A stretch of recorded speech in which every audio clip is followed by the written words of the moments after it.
Welcome to another episode of Sasquatch Theory. Today we're heading back to 1983, deep in the Klamath National Forest of Northern California, near the legendary Bluff Creek area. My guest Curtis and his twin brother were just kids when they witnessed something that would change their lives forever.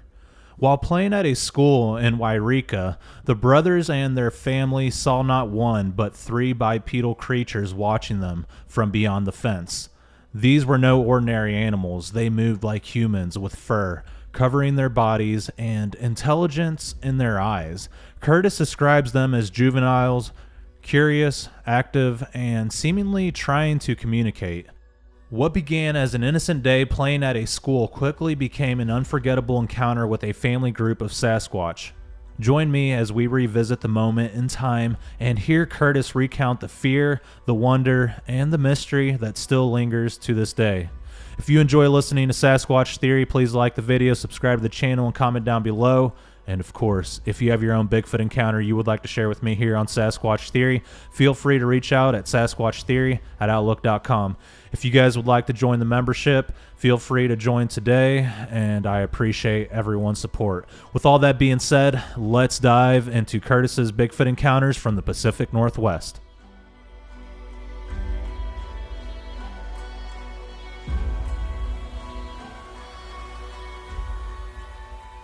All right, Curtis, welcome to Sasquatch Theory. How are you doing today? Hey, I'm doing just fine. Good. It's an absolute pleasure to have you on the show. Curtis, if you would, tell me a little bit about yourself, where you're from, and your Bigfoot encounters and experiences from the very beginning, please. Yeah, I guess I could start. My encounter took place back in 1983, and it was in the summertime. It was in July. I guess the first thing I could say is that I actually have an identical twin brother, and his name is Ray. And we both were there at the same time with this when this encounter happened. And we also had we had about another four people all together. There's six of us all together that seen these creatures. Or, anyways, but before that, like I said, me and my brother grew up in the 70s. So we were actually born in 1968, which is just about, it was probably about 3 months before that the Gimlin film, the Patterson-Gimlin film was taken, that we didn't know anything about until later on in life. But the first time that we even came across any kind of a Bigfoot story whatsoever was in the 70s. About 75, me and my brother were about 7 or 8 years old, and we watched that movie, the Legend of Boggy Creek, and that was the only introduction I had is watching that movie. So my image of a Bigfoot was based on that, as far as the aggressiveness and how terrifying that movie was. That was the only thing I had to go on. But throughout, and then we also watched the In Search of with Leonard Nimoy in the later 70s, where they talked about Bigfoot. He had a couple different episodes on that. But other than that, we didn't have anything to go on as far as Bigfoot was concerned. We didn't hear too many stories about him. Like I said, we were born in California, actually down in Chico, California, and this actual incident or this encounter was happened in Yreka, California, which is near the Oregon border, off the I-5, the Interstate 5, and the mountain range. The mountain range is base is on the same mountain as where the Gimlin film was taken, which we didn't know anything about at the time, anyways. And it was the Klamath Mountains. It was the Klamath National Forest, and Yreka was located just at the foot on the eastern edge of that mountain range. And of course, that mountain range is like millions of acres. Just that forest alone, the Klamath National Forest, was about 1.7 million acres of nothing but just forested land. And then it goes all the way down towards the Bay Area, and there's other mountain range, different parks and what do you call it, the forest,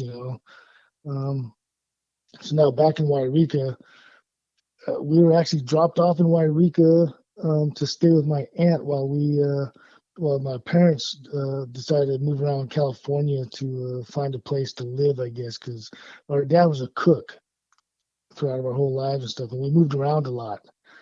So we just moved from town to town throughout our whole lives, and then basically in 1983 we came to Yreka, California, and from Oregon. We lived in Oregon quite a bit, and but from there we came back into California, and just right over the border, about 20 miles from the Oregon border. Now, Yreka is just has a population of about 3,500 residents at the time, and it was the first time I've ever been to Yreka because our aunt moved there probably a year or two before we came there. But we were dropped off at our aunt's place there, and we also have a younger brother and a younger sister as well. And so the apartment complex that my aunt was living in was just about a block or two away from the main part of town, right next to the interstate. And we're just in a little residential neighborhood.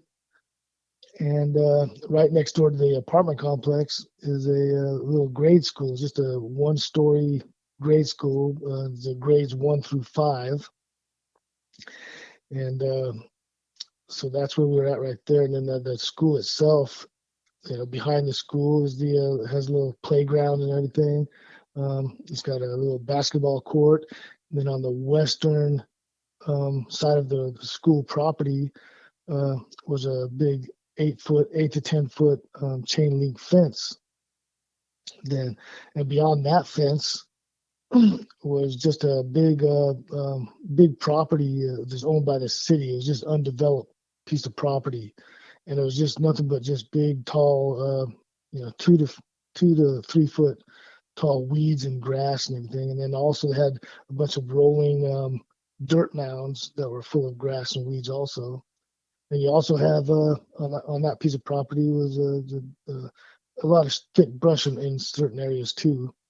But beyond that, and that goes out about 300 or 400 yards before you hit another little residential neighborhood before you get to the foot of the mountains to head up towards towards the top of the hill there.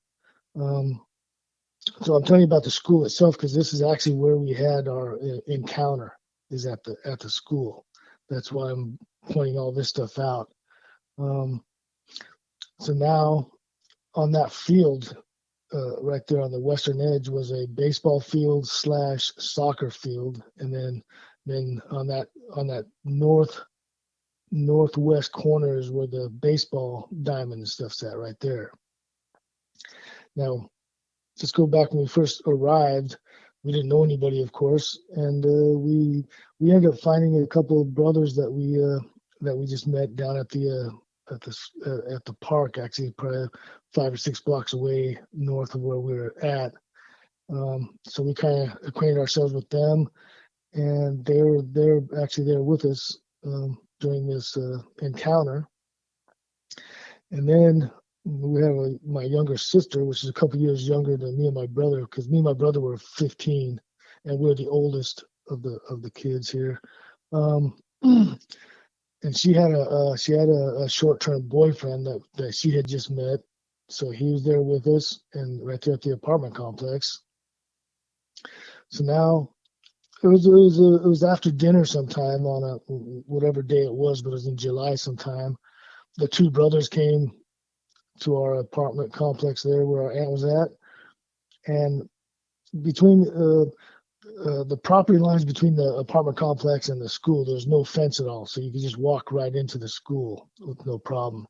But so now the brothers coming to visit us at the at the apartment complex, and then me and my twin brother just walked outside with them, and we were just outside for quite a while. And it was probably about 7 or 8 at night when they did that, because we had to let the sun go down because it got way too hot. The weather was like over 100, 100 to 110 degrees out every day.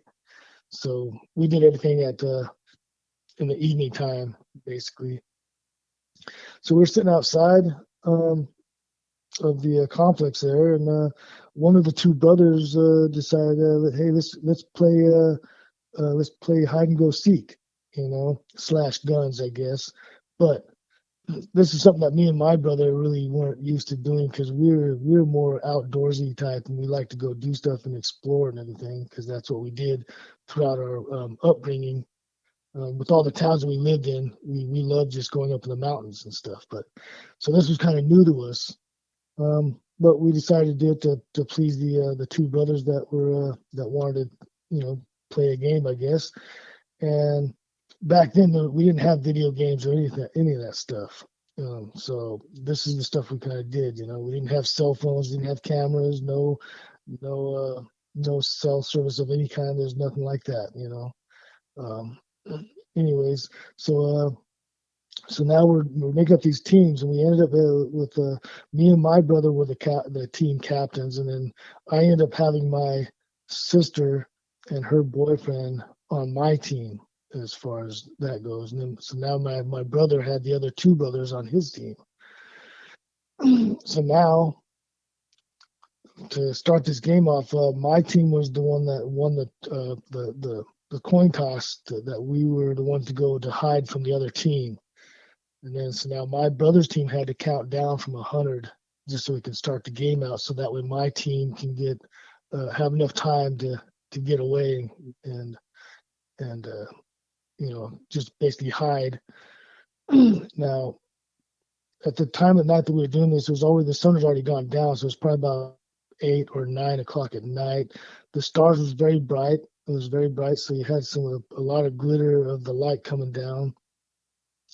And then we had the lights at the apartment complex that helped with a little bit of illumination into the field, into the school grounds. And then you got lights coming from the back of the school where the playground's at too. So we had a pretty good amount of light to where we could see a little bit, not tremendous light, but anyway. So now my team, when we took off, we ended up we found our way over on the other side of the field behind the baseball diamond at the northwest corner. So that's where we were laying down, waiting for the other team to make their move to come towards us. Now, that was the only stipulations that we wanted to make sure that we were going to maintain our inside the school grounds or on the other side of that undeveloped piece of property on the other side of the fence. That was our stipulation as far as where we can go. Now my brother's team was located just right. They ended up right there just on the school grounds, but just right there next to the apartment complex. And then so that's where they were at. And we were in our location for a few minutes, anyways. But then now it starts out that my brother's team were the first ones that came in contact with these creatures. There's 3 of them. So here's my brother and them laying down, looking basically towards that the baseball diamond where we were at, but it was still dark enough they couldn't see us or anything anyways. But so now they're sitting there while 3 figures started walking from the side of the schoolhouse. And there's no lights right there where they're at first. It wasn't until those 3 figures came out in front of where my brother and his team were laying down that the lights from the playground illuminated the figures and the lights that was coming from behind them from the apartment complex. And we got street lights as well. So right away, when these 3 figures, and they're about I'd say about 50 to 75 yards from where my brother and his team were laying down, and they watched these figures walking, and the way they were walking, the way they looked, and they knew right away what they were looking at. There's definitely, there's no doubt in their minds at that time that what they were looking at was a Bigfoot, and they weren't walking real fast, but they were walking very they definitely had large strides, of course, and they definitely knew that for a fact that they didn't have any clothes on. You could see the fur, whether it was hair or fur at the time. They couldn't distinguish either ways, but they knew for a fact that there's no clothes. And the way they were walking, they had their legs were bent basically, and then they're kind of slightly leaning forward a little bit. but they could watch. They watched these figures walking in front of them. They didn't want to say nothing. My brother's team were they're pretty shocked at this time, but they're probably scared enough to where they didn't want to draw any attention. But when these creatures were walking in front of them, they didn't. These Bigfoots didn't even turn their heads to look where my brother and them were at. I guess so. At this point, we don't know if they even knew that my brother and team were there or not. But they didn't pay any attention. Didn't pay any attention to them. So now they're, like I said, they walked all the way across the field and they walked all the way to the western side of the school perimeter, and they got to that chain link fence. Now, like I said, this chain link fence was 8 to 10 feet tall. Now, the largest of the three of those Bigfoots, so the other two were just not that much shorter than the biggest one. Even at this time, we can't even distinguish exactly how tall they were or anything like that. But my brother's team can pretty much say that they definitely had to be over 6 feet either ways. No matter, they didn't have anything to judge them by. I guess the only thing you can really judge them by is because the bigger one of the three, he just grabbed a hold of the top of that fence and it just had like a bar going across it. And all he did is just yanked himself up and just threw himself over the other side of the fence. Now the other two, they went down the south side of that fence back towards the property lines of the apartment complex, and it just stopped right there anyways. And all they had to do is they just walked around the other side of the tall fence. Now meanwhile, we're back over there on the other side, over on behind the baseball diamond. Behind the baseball diamond, and at the time that my brother and them seen the Bigfoots going across, we actually noticed something too. We seen them, but they were a lot further. They were about over 100 feet or more, probably 150 feet or so away from us, because we were on the opposite corner at diagonal. So so as far as I was concerned, that was my brother's team. There's three of them, and so I could definitely see their silhouettes walking across the field, going right straight towards the tall fence, the chain link fence, right, that we were sitting right next to, or laying down next to. Now behind us, behind where I was at, was a man gate, so we were able to get through the man gate to get to the undeveloped piece of property, which is owned by the city.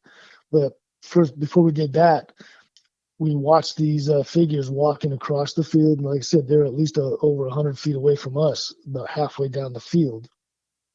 And so now my sister's boyfriend, he wanted to just right away just jump up and start blasting away, because we were playing guns, I guess, with our fingers. We didn't have any weapons or anything, but that was our thought process. And he wanted to just start. He wanted to go ahead and start shooting away or whatever, but they're too far away.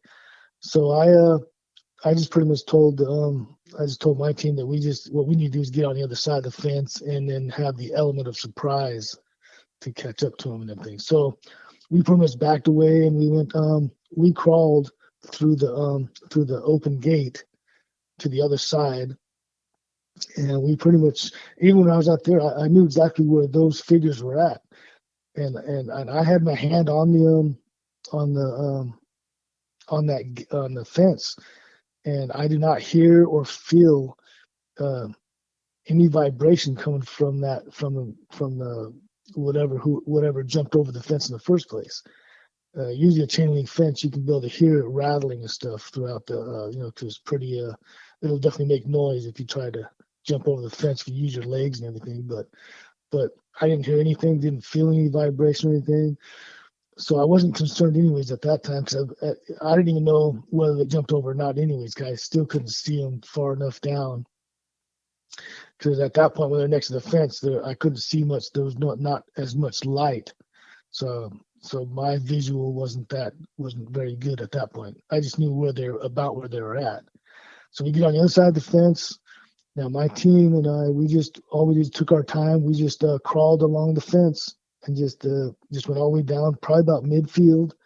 midway down at the fence line, and basically approximately about the place that we seen those figures at the fence line.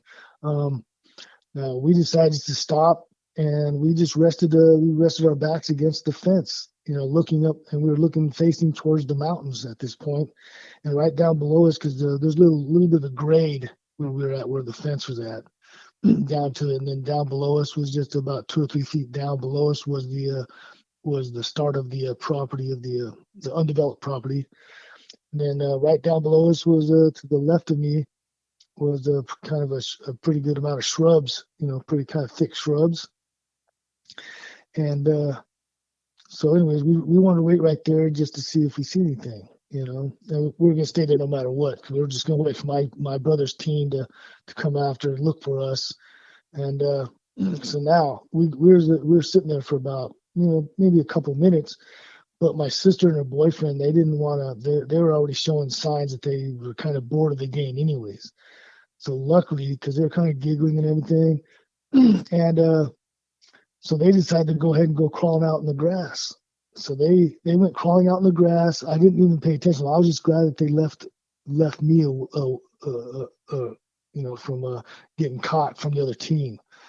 So, and I wasn't really paying attention to exactly which way they were headed in the grass. But once they got in there, I lost visual anyways on my sister and her boyfriend. But they started crawling out, and meanwhile they're giggling and laughing a little bit, not real loud, but just loud enough to where I just felt uncomfortable them being next to me.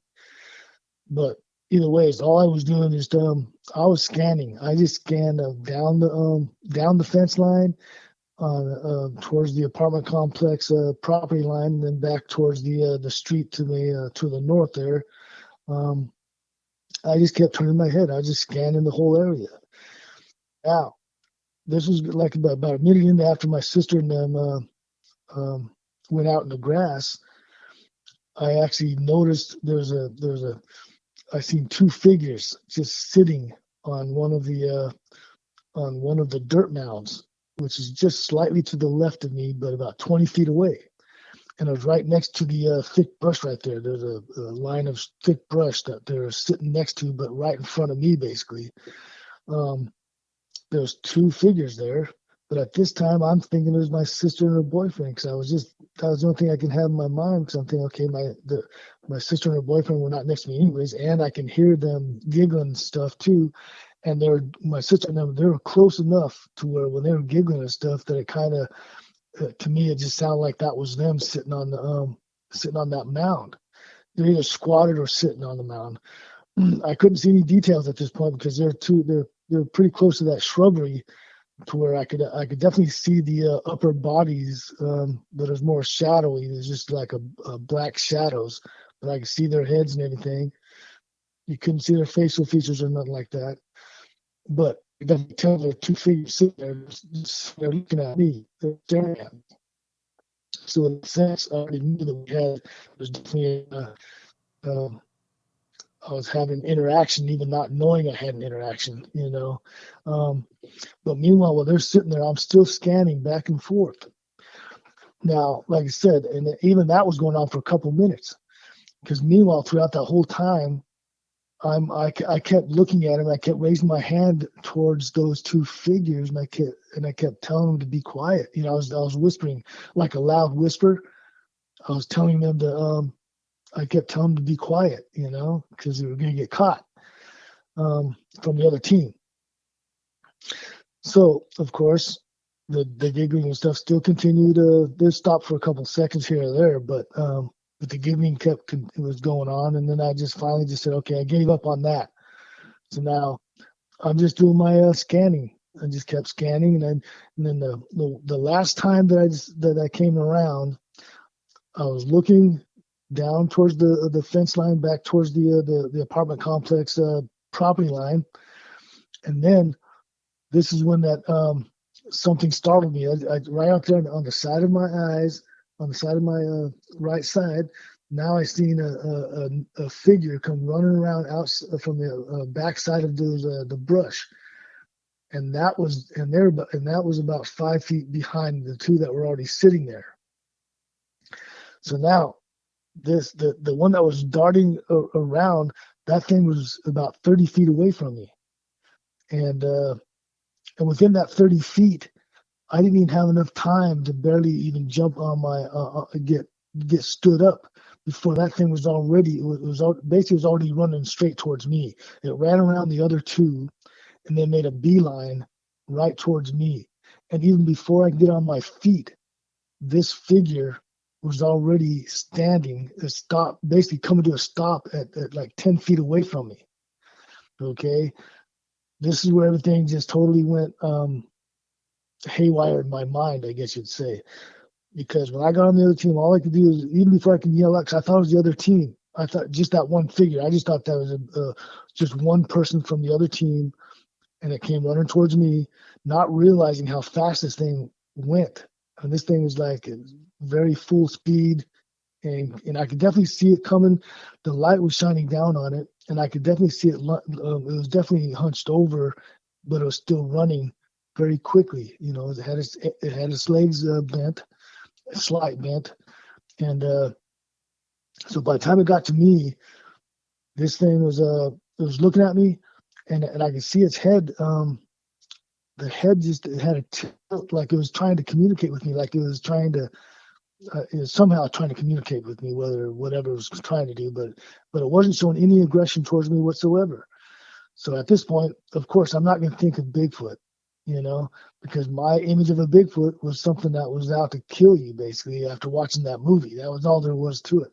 So Bigfoot wasn't even on my mind at this particular second, even though in a split second, I could see the hair, individual hairs coming from this creature, and how wide it was. It was at least 3 feet wide, and I could definitely see it. Looked like it was more like almost like a fur. It was either hair or fur, but I could see some individual hairs coming from around the shoulder areas. There's lights. Like I said, there's a community behind them. You know, about 300 or 400 yards. There's a little residential neighborhood, but from the lights there and the lights from the stars and everything, there's enough light to where I could see. I could definitely see a little bit, but I couldn't see the facial features. So when I was standing up, then I just started. The only thing I could say was it's the other team, you know. So then I started blasting away. I just started using my fingers and just started going bang, bang, bang, bang, you know. Now at this point, it was the other two that were sitting on the mound. They stood up, and now all three of those images turned around, and they just started leaping away from me.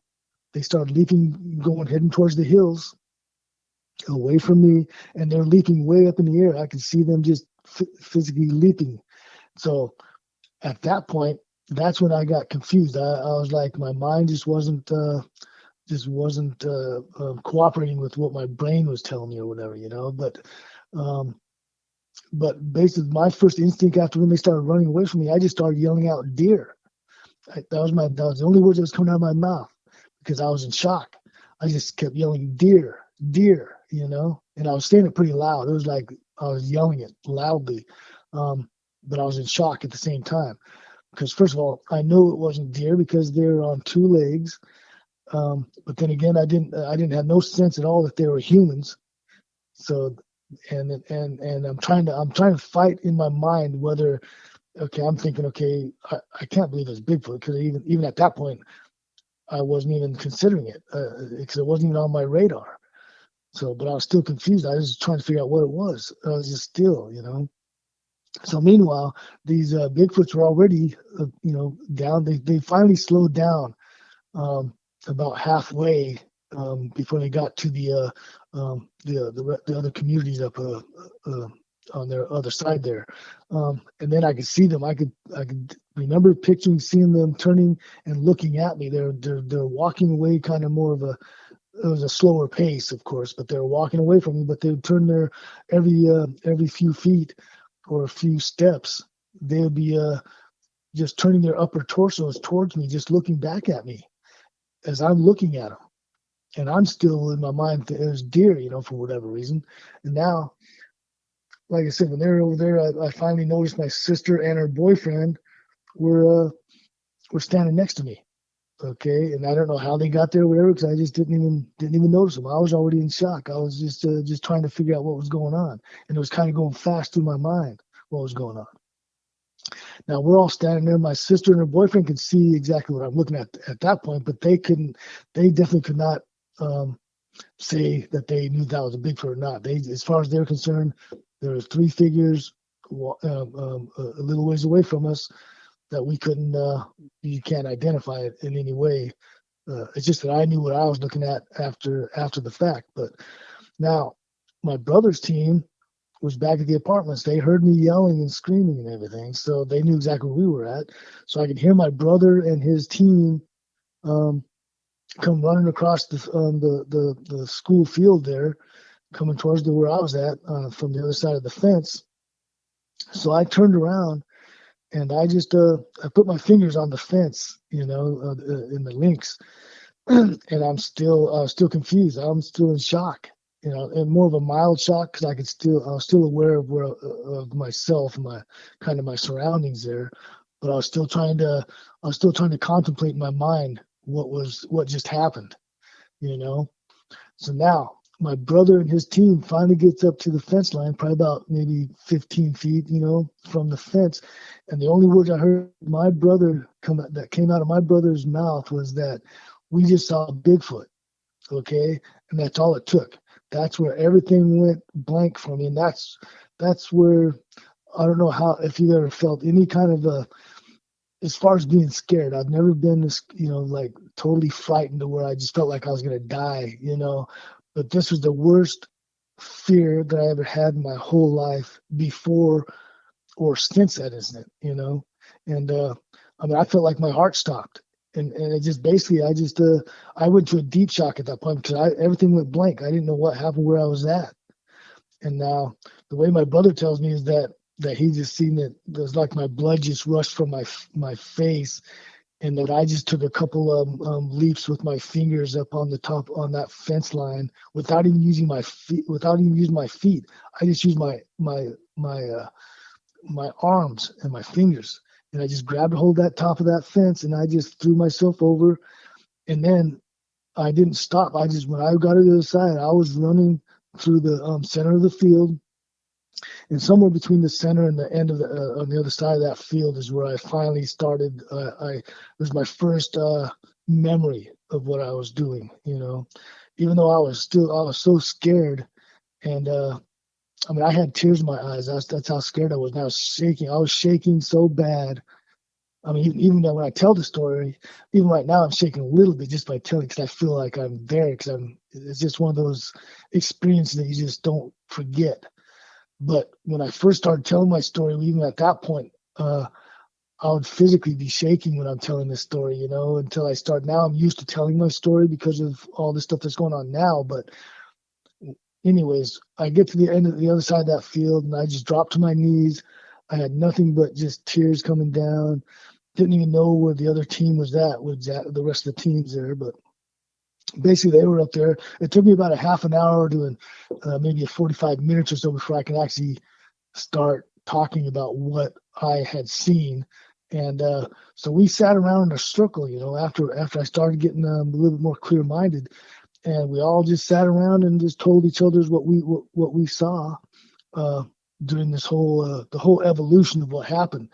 Now, my sister and her boyfriend, my sister's boyfriend tried to act like he knew what he was looking at, but I knew for a fact he didn't, because my sister corroborated that they stood up, they came up well after the Bigfoots were already too far away.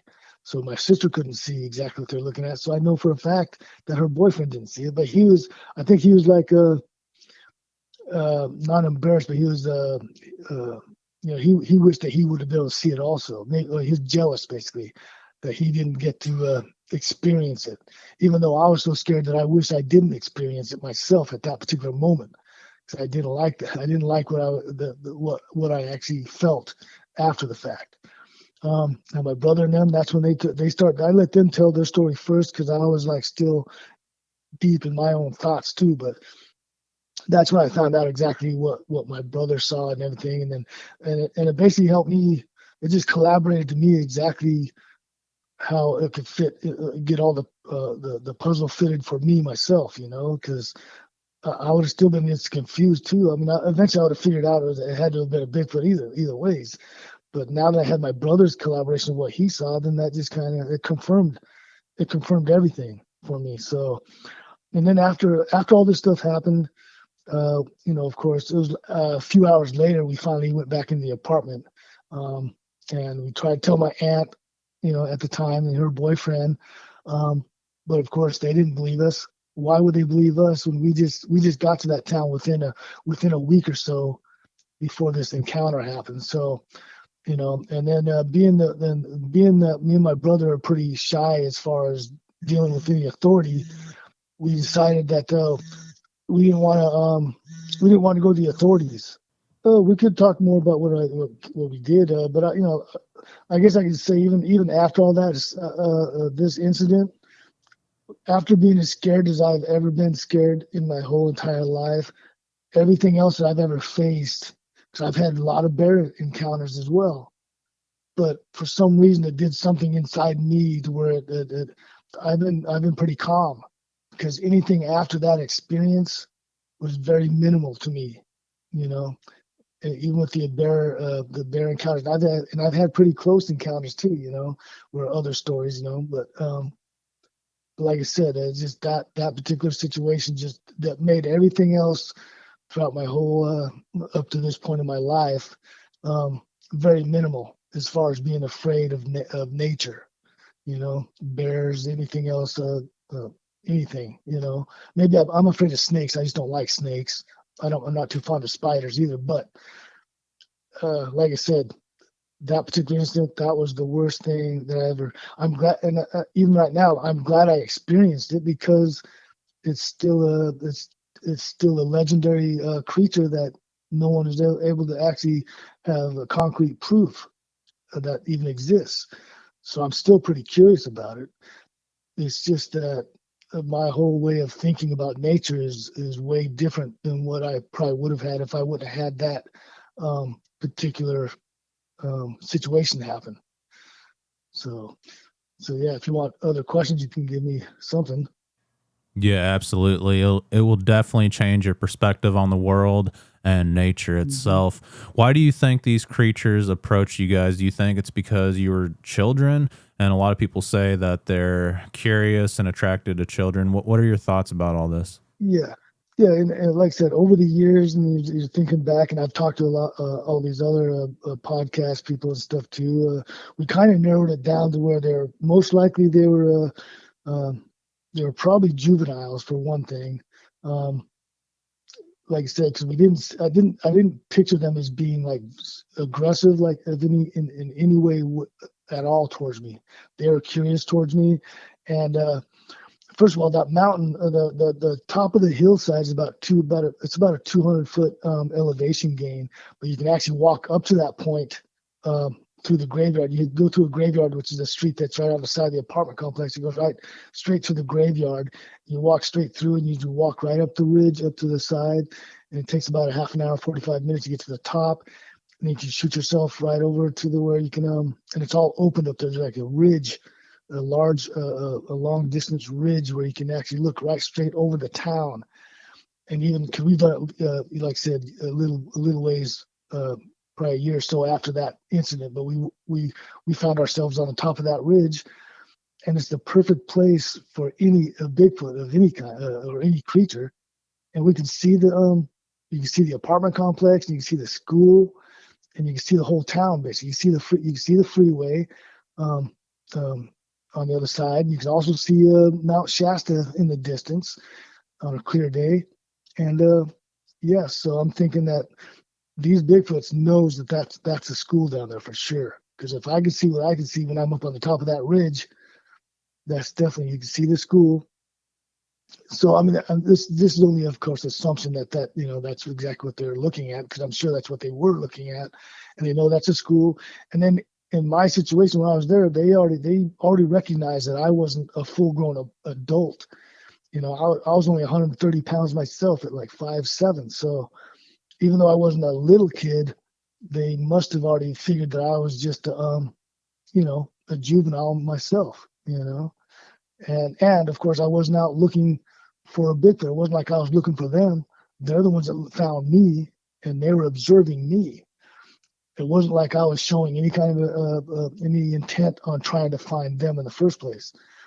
Whether they knew what I was doing or not, that's kind of doesn't really matter but I do think that it does have something to do with the children. I've already heard all these stories uh, about the how Bigfoot like to go around the women and children and stuff like that. So after what the research I've found just by talking to looking at the documentaries and stuff, I come with that kind of a conclusion, and then I also want to point out that now this mountain range, I don't know if I told you this at the very first of the thing, but on that mountain range, that where the Gimlin film site was taken, that's only like southwest of where I was at from the mountain range, about 70 miles from the as the crow flies, right down to Bluff Creek. So it's not that far away. It's still part of the same mountain range. And I didn't know any of that stuff until just recently. I mean, in the 2000s, I didn't know anything about. I knew about the Gimlin film just by watching that one image of the Bigfoot, female Bigfoot, Patty, walking across the terrain there, and that's pretty much all. That was the only extent that I knew about that. But like I said, and the only reason why I wasn't thinking that was a Bigfoot that I faced, because after watching that film, The Legend of Boggy Creek, my whole image about Bigfoot at that particular time was that it was just a flat out killer beast, an animal. But after that, now with all this stuff going, after I kind of got to think about what I actually was looking at, they're definitely like a human type of creature. They have the same. They got a family unit and they got all that stuff just like we have, except they just live in a different way. Yeah, So absolutely. that's where I'm at. Yeah, and this sounds like an excellent area. You're close to the Bluff Creek area where the Mm-hmm. Patterson footage was filmed. You can see Mount Shasta, and there's been a ton of reports Yeah. from there. And I thought it was really interesting that you mentioned the graveyard. I get a lot of reports by graveyards. I've Yeah. experienced a lot of Bigfoot activity near graveyards. People invite me out to their properties where they've been seeing Mm. Bigfoot, and I've always noticed there's a graveyard right next to their place, which is strange. Maybe there's a connection there, or it's just a coincidence. Yeah, for me, it was just, to me, myself, it was a coincidence because that was the shortest route for us to be able to get up onto the top of that mountain, is going through, right straight through. And the graveyard's only maybe 2 blocks away from us. It's right up the road right there. So we just walk right through there and just jump the little small fence you have to go on the other side of the graveyard, and then start walking up the path. And like I said, and it was pretty steep. It was kind of a steep, but being young, you could do it okay. But uh, we got up there. We got at the top of that ridge up there within probably half an hour, 45 minutes or something like that. And like I said, it was probably about a 200-foot elevation gain from the bottom of the town there. But we had clear sight up the top of that ridge there. You just see the whole town. You know, Yeah, absolutely. so What do you think they were up to, though? It sounded like they were plotting something. They were on a mission. What are yeah. your thoughts about that? Well, the one thing that we came up with, because we went to we found out that there was about a 4 or 5 year drought going on, anyways, and we knew that other animals were coming down to town as well. There's a lot of deers that were come downtown. Raccoons and coyotes and all that stuff too. Like I said, this is a small town that there was only like a 3,500 residents in the town, and there's definitely a lot of places where animals can duck behind trees and bushes and all that stuff.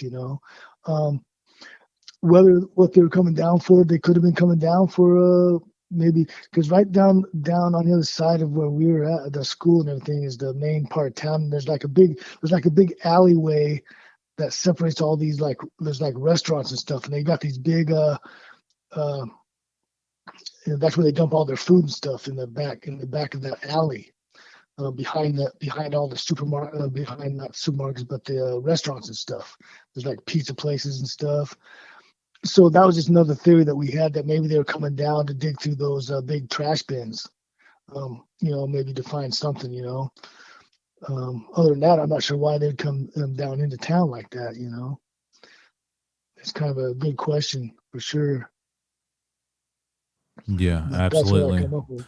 It makes you wonder, did you guys ever get a good look at the creature? Like, how close did you get to it? And can you describe any of the Uh, features on the individuals that you saw?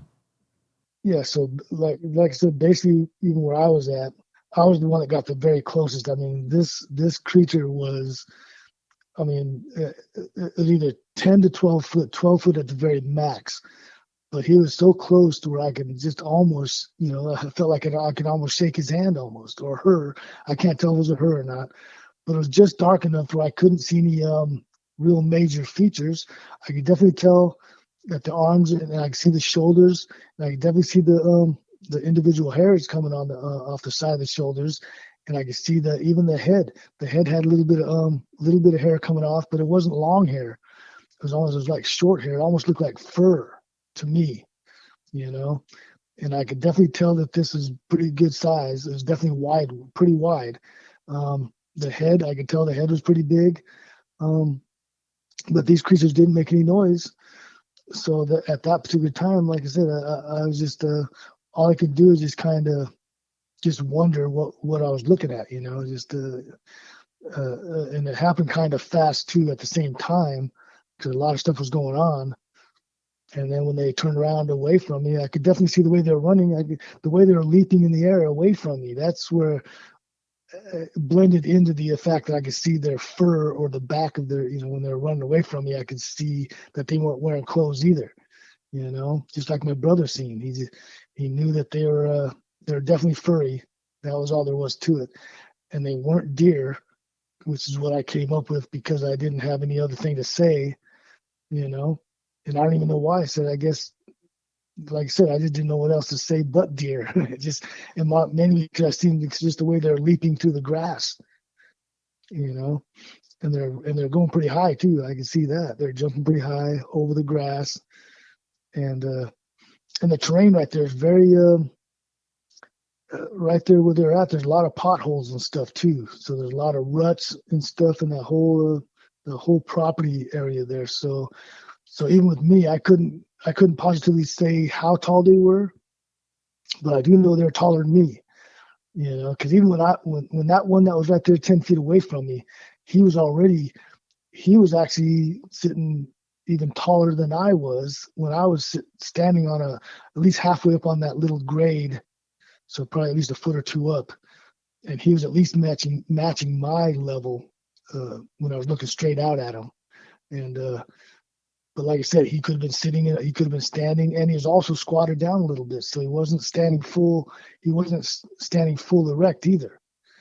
You know, so all I know is that what I saw was I just felt like a mass of something there, and what I looked at for sure was hairy, and I know for a fact it didn't have clothes on, so without seeing any other features of the creature, except for the fact that when they were running away from me, that's when the light was. I could see them glittering in the light from some houses.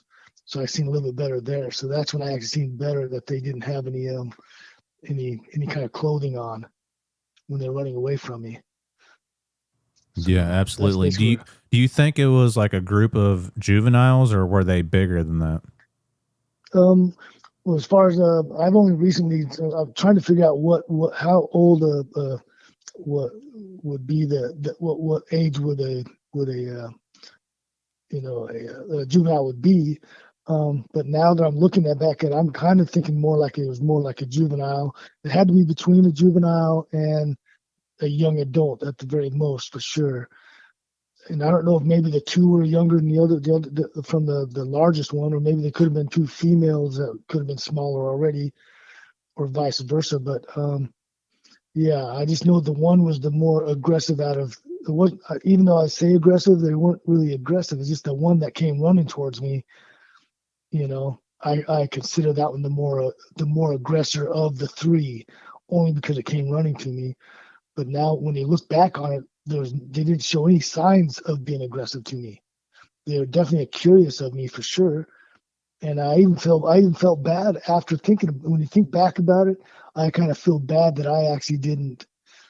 If I wouldn't have been as scared as I was, which no matter who you are, you're not going to sit there and try to communicate with a Bigfoot if you knew that was a Bigfoot. No matter how calm they were.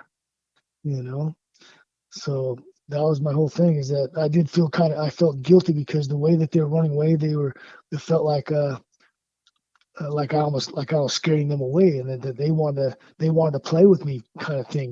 There's like they wanted to communicate with me in some way, you know, whichever way they do it.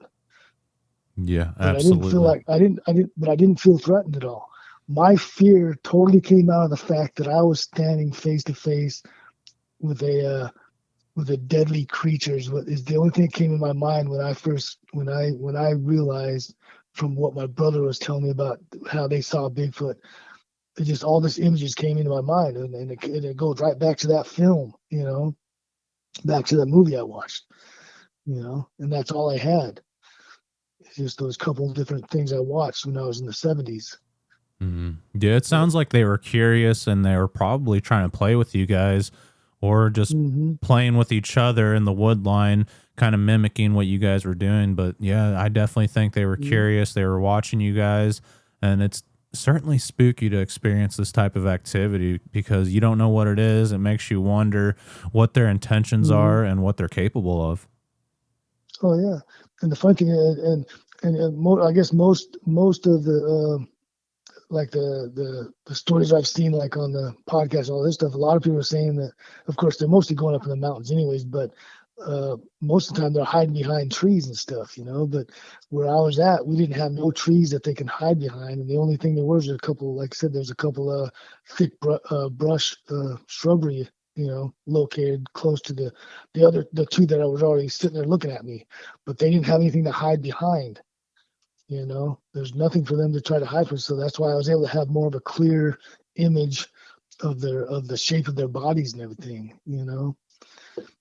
And so yeah, and in my opinion, with a Bigfoot, as far as I'm concerned, what I saw was definitely a flesh and blood creature, and that's all I even to this date. That's all I can even.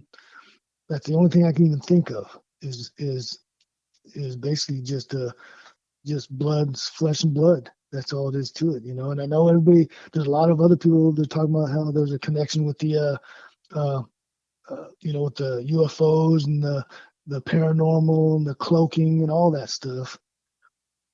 And I'm not going to say anything bad about them because there could be something to it. But I'm thinking maybe if they're juvenile, maybe juveniles for some reason may not be able to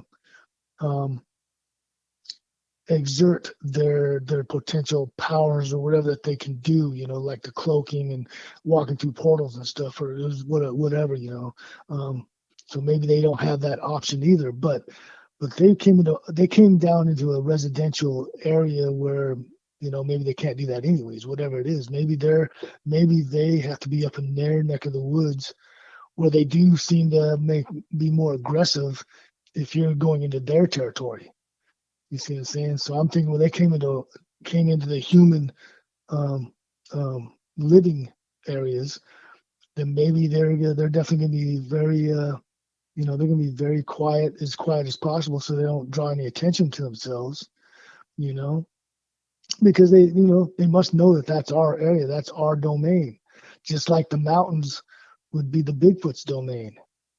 So I think that's why they're more aggressive, or at least the stories that I hear, they seem to be more aggressive when you go deep into the woods and run across them because you're in their neighborhood is what they probably figure, and they're probably just trying to maybe even if they're not trying to kill you, they're definitely trying to scare you to get out of their neighborhood, you know. So Yeah, that's that kind of could like be the way very I look at it. possible. Yeah. Why do you think the creature tilted its head at you? Do you think it was just trying to figure out what Yeah. you were or understand you a little better?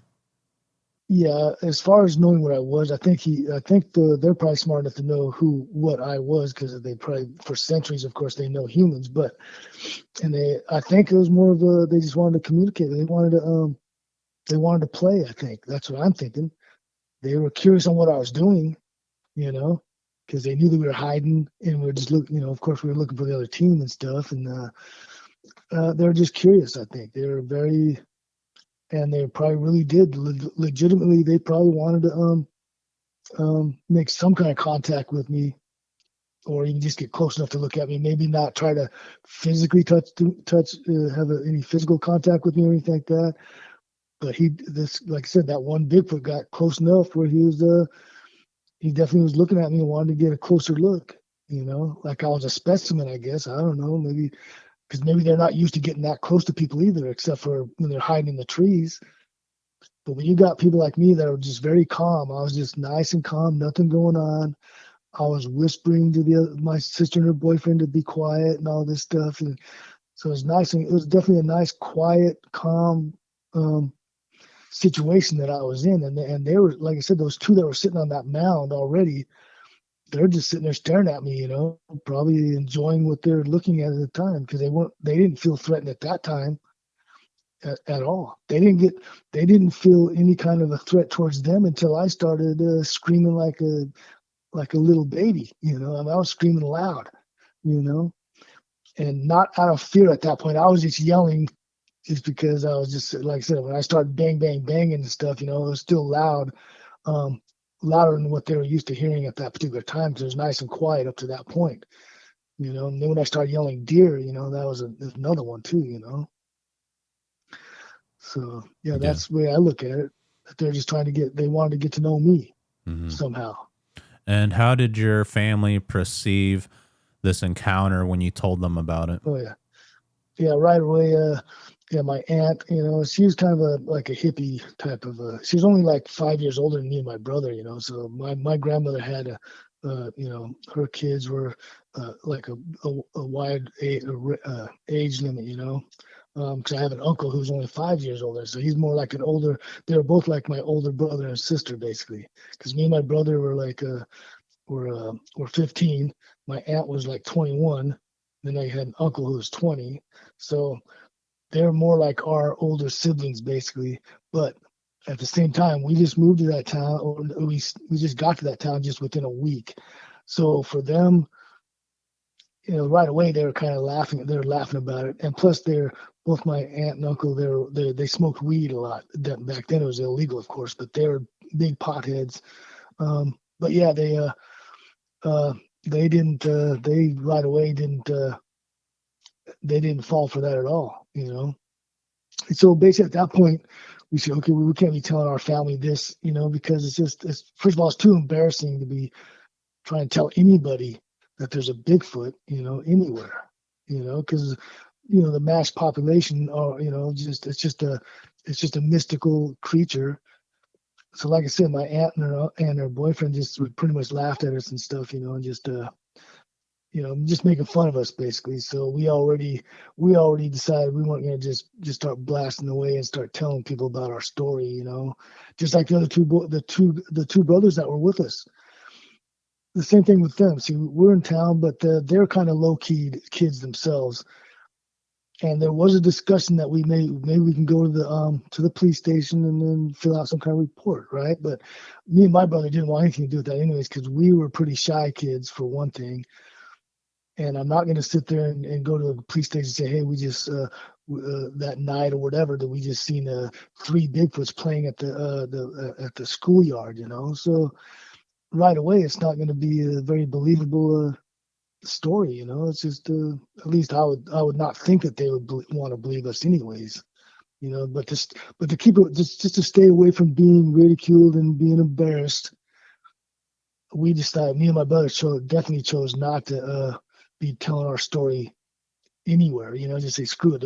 It's just our story and our siblings and everything. But I didn't even start telling my story until I started working on the ships in California, Southern California. I was working on a ship and everything, and then you start getting used to the guys you're working with because you're living on the ships with these guys, and over the years, they become family. And then there's only a couple people I told, and then it just kind of spread out a little bit from there. And I definitely had a lot of ridicule even from the people I worked with too. But that was the first time I actually started doing that. That's already when I'm already almost 30 years old. 30, almost 35 or something like that. When I actually first told my story to my shipmates. And then other than that, then I started telling my story. Just recently, it was in January. Is when I got on the Facebook and I joined all these. I found out that there's like hundreds of Bigfoot believer groups, So I started just punching all these ones that had all the most amount of people on their sites. I joined about a dozen of them.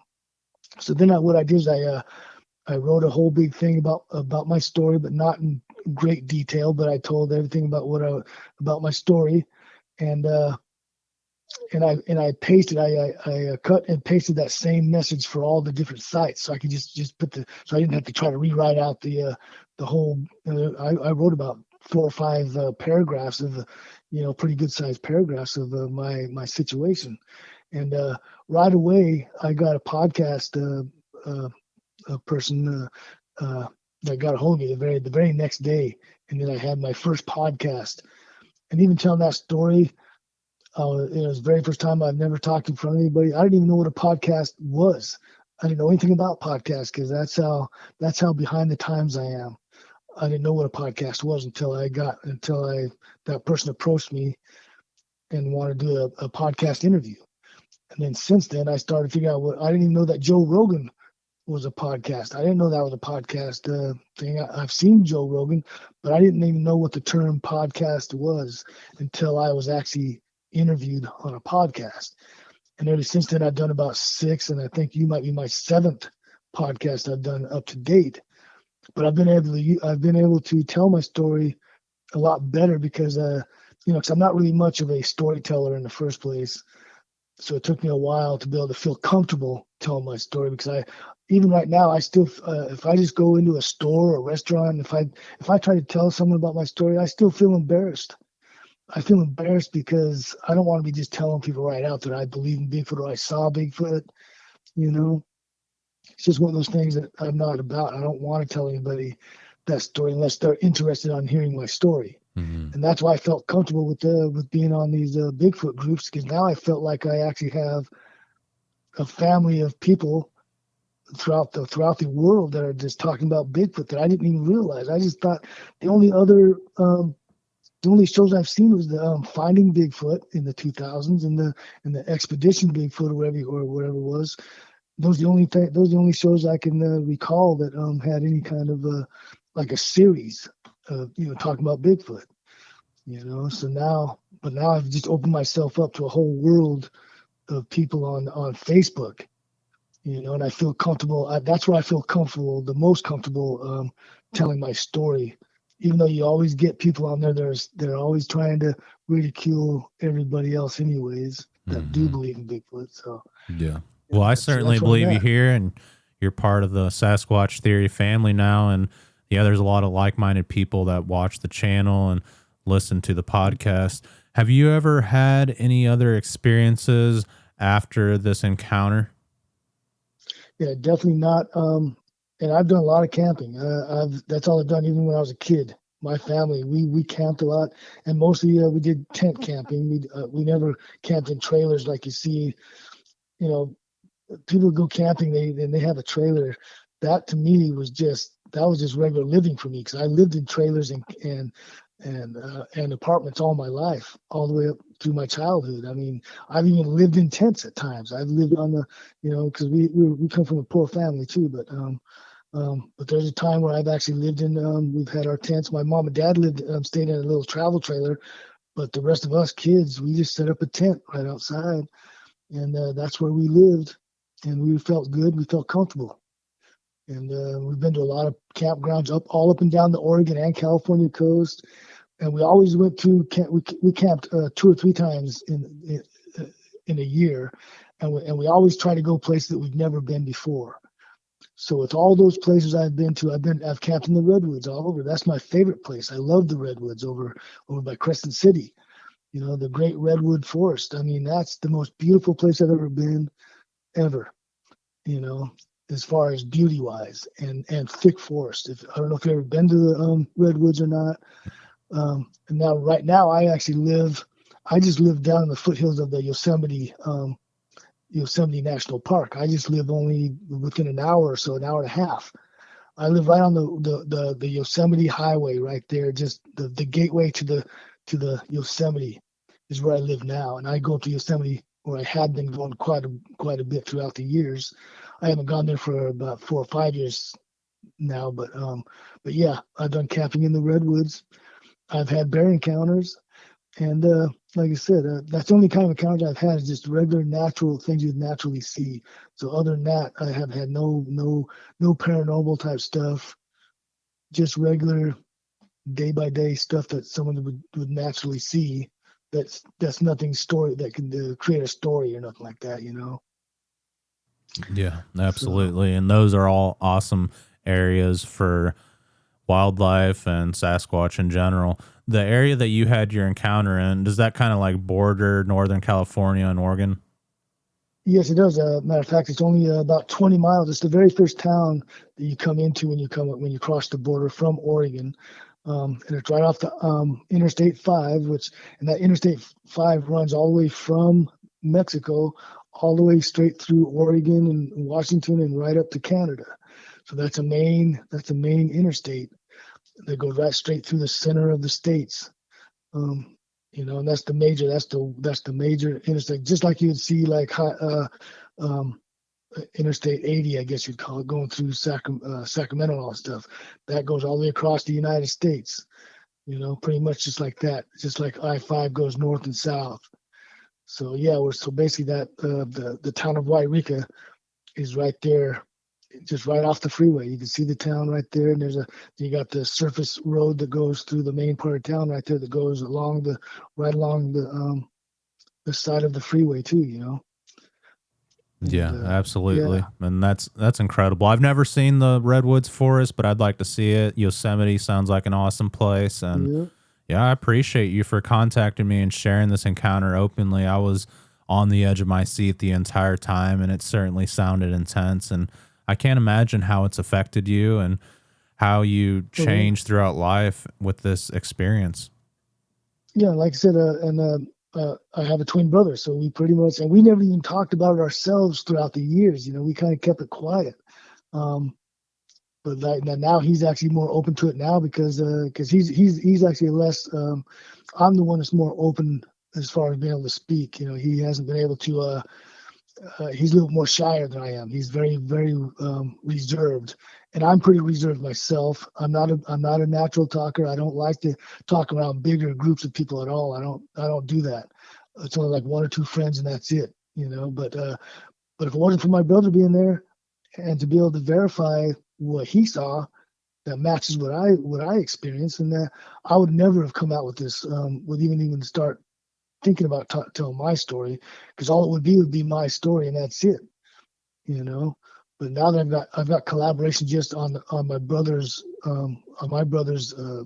sighting as well, and a matter of fact, we are getting ready to go do we're going to be doing what do you call that, we're going to be filmed on a documentary actually in another couple of weeks. We're going to be flown all the way to we're going to be getting flown to Seattle, and we're going to be on an episode they have that's going to be showing up on the History Channel. And I'm not sure what the name of the program is, but I think it might be a new one. But it's gonna delve into the paranormal and the UFOs and the cryptid type stuff, type stuff. So Yeah, that's our next venture. Now we're getting ready to get flown up to Seattle here in another week or two. that'll be awesome. And I was So invited on that trip or film as well. I just unfortunately don't have time to go. And Yeah, I look Oh forward to yeah, seeing it, though. I'm sure it's going to be a good one, especially if you're going to be on it. yeah. I mean, and my story is just one of just of course, hundreds of them. But I didn't, like I said before, I got into this whole Bigfoot thing. I did not have any clue whatsoever how many how many like podcasts, and you got all the groups, and then even the individuals that experience it. That's all I've been doing every day. I've been just fixated on watching podcast after podcast, and the YouTube anything on YouTube. There's hundreds and hundreds of different footages and stuff, and proof as far as I could tell. Yeah, there's a lot of information out there, and hopefully we get the smoking gun in the future and we all figure out what this is. Oh yeah, that's what I'm looking at.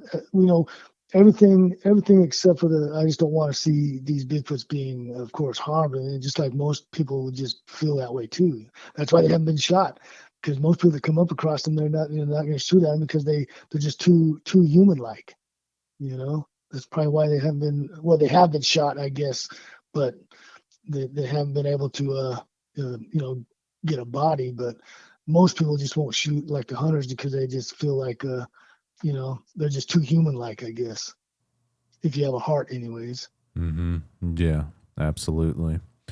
All right, Curtis. Well, I appreciate your time today. You did an excellent job, and it really means a lot. Yeah. Your encounter will certainly help out the channel, and hopefully it brings more people forward to share their experiences. And you never know, someone nearby maybe experienced the same thing or has seen them Yeah. later on.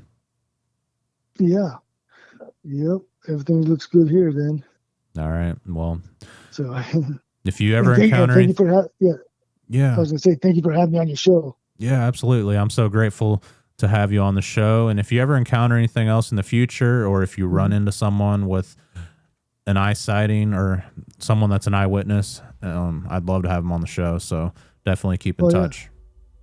Yeah. Yep. Sounds good. Thank you very much. Yep. Thank you. And you have a good one. Okay. You too. Bye. Bye. Thank you again, Curtis, for sharing your Bigfoot encounters and experiences with me here on Sasquatch Theory. Curtis's story from Yreka, California gives us a rare glimpse what it's like to be around a clan of Sasquatch. A group of children being watched by juvenile Sasquatch is definitely a typical thing with these creatures. They seem to be curious for one, but also attracted to women and children, and we hear this a lot. The Native Americans even talked about how they were attracted to women and children and that people should keep an eye on them, especially when they're out in the forest around these creatures. Encounters like this remind us that the mysteries of the Klamath National Forest are still very much alive, and that what happened near Bluff Creek decades ago continues to ripple through time. If you've had your own experience, reach out to me at sasquatchtheory@outlook.com. I'd love to hear your story and help you share it with the world. Until next time, keep exploring, stay aware, and never stop seeking the truth about Sasquatch. You guys be safe out in the forest.